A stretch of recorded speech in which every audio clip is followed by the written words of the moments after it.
We've had two female athletes who compete in high school sports who've previously unsuccessfully sued to prevent biological males who identify as women from competing in women's sport at a Connecticut school. They've broken their silence. They're telling the world how they felt helpless and found it demoralising competing in athletic events against transgender individuals. Let's have a look.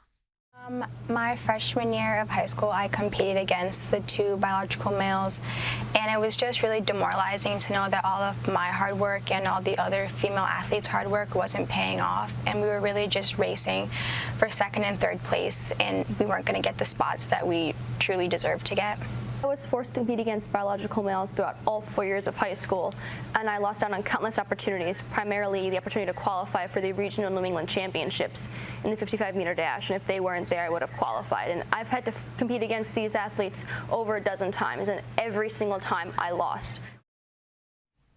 Caro, this is just fundamentally unfair. Men and women are physically different, and men have an advantage. That's why we've got separate categories, isn't it? It should be why we have separate categories, Rita, but as we've seen in the sporting world, it's a reality that is ignored time and time again in this push for inclusivity, where the irony is that this is excluding women, biologically born women, from competing because they are, as you say, going to be disadvantaged. I mean, you just have to look at the recent case of the New Zealand weightlifter Laurel Hubbard, who was the first trans athlete to compete at the Olympics recently. And she was born a man.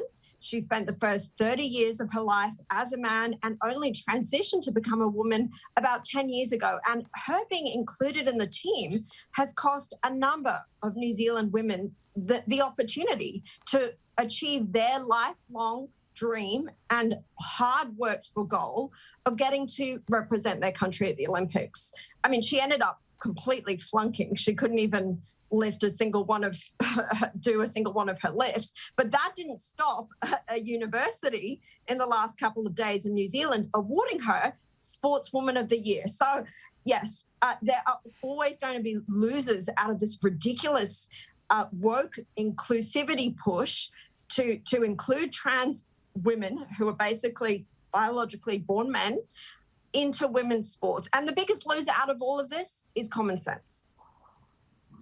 Common sense, and those girls, like they said, they're competing for scholarships. They can be life-changing. They're competing for the chance to perhaps represent their state or country. So I just think it is just so